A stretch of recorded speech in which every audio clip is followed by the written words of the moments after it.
Hello, dear friends, welcome to our YouTube channel, USA Football Zone, latest football highlights. The national anthem was drowned out by the roar of shouting. Police were baton charging the crowd in the stands. People clad in blue and white jerseys were desperately trying to flee.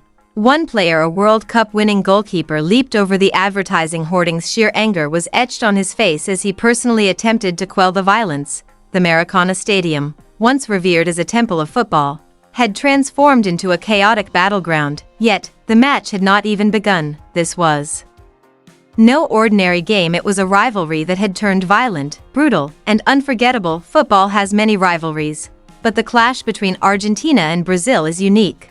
It is more than just a sport. It is a battle of identities and a century-old dispute played out on the pitch between the continent's two greatest nations.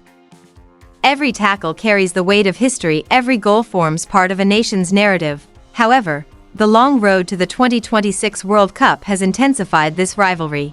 The qualifiers pushed both nations to their limits, testing not only their skills but also exposing moments of sudden chaos. This is the story of a night at the Maracana that will forever be etched in football history, a night marked by crowd disorder, acts of courage, and an outcome that sent a message to the world. It was a night proving that, in this rivalry, the real battle often begins long before the opening whistle blows. The stage was set for another memorable chapter on November 21, 2023, at Rio de Janeiro's iconic Maracana Stadium, the venue where the greatest tales of Brazilian football have been written.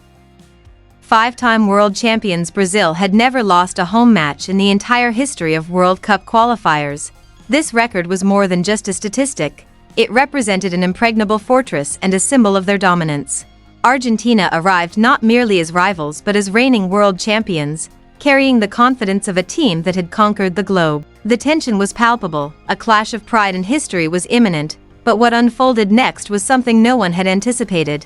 As the teams lined up for the national anthems, violence erupted in the stands. Clashes broke out between Brazilian police and Argentine supporters. The situation was alarming. Bloodied fans scrambled back to their seats to escape baton charges, only to be manhandled and thrown about in the chaos. Disorder reigned everywhere. On the pitch, the Argentine players were shocked and horrified by the scene. This was no longer a football match. Led by captain Lionel Messi, the team made a collective decision. They turned away from the game and headed toward the tunnel.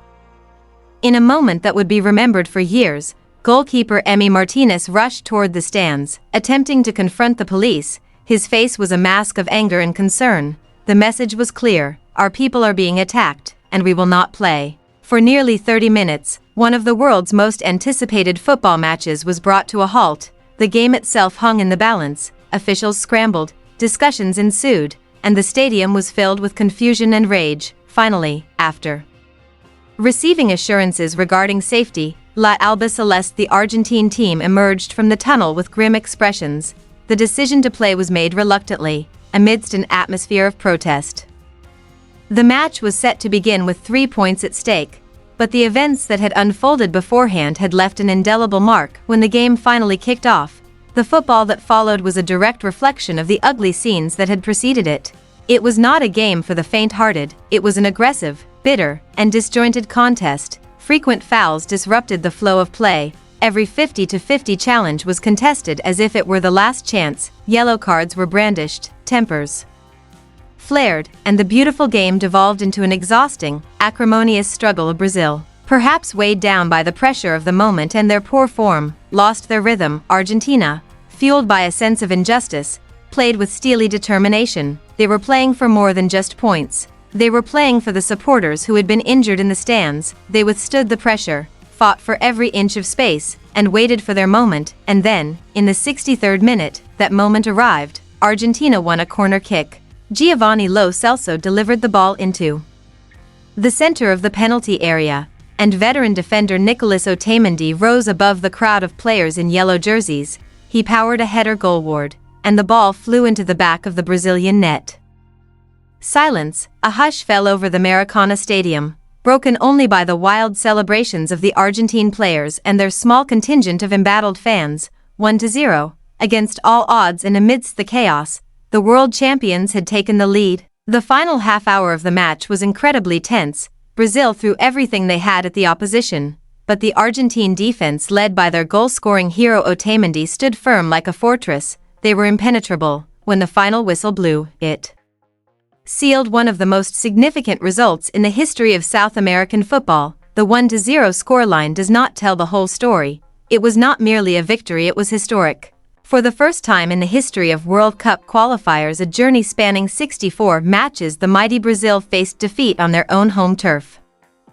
Their impregnable fortress was shattered, and the ones who breached it were none other than their arch-rivals, Argentina. This single night perfectly showcased two different facets of Lionel Scaloni's Argentina squad. This was the same team that had won the World Cup playing exquisite, beautiful football, yet, at the Maracana, they demonstrated that they could also triumph in ugly or grueling situations. They proved they possessed courage, strength and steely resolve. They did not falter under pressure. Instead, they composed themselves, fought hard, and carved out a path to victory. That in itself is a remarkable achievement. Following this match, the fortunes of the two nations diverged sharply. For Argentina, the result cemented the standing that had kept them at the top of the CONMEBOL table. They had weathered the toughest phase of this fierce rivalry, emerging not merely intact but stronger than before. For Brazil, it was a time of deep disappointment. This historic defeat compounded their poor run of form, causing them to slip to 6th place in the qualifying standings.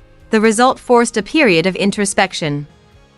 While Argentina celebrated, Brazil struggled to recover from the turmoil of a night that would not soon be forgotten. The journey to 2026 is long, and this rivalry is far from over, yet.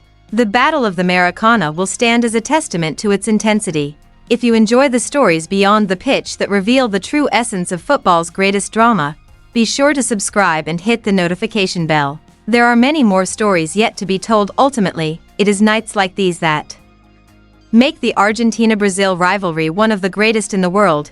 It involved raw emotion, history, fierce competition, and moments of supreme skill that shine through even in the toughest circumstances.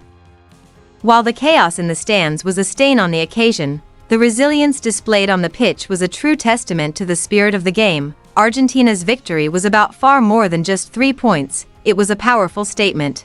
It featured a crucial goal from a seasoned defender, a team comeback led by the captain from the brink of defeat, and the breaking of a historic record amidst utter chaos. It was a night that perfectly captured the raw emotion of football. The story of the 2026 World Cup qualifiers will undoubtedly hold many more ups and downs, but this chapter written in sweat and success at the Maracana will never be forgotten.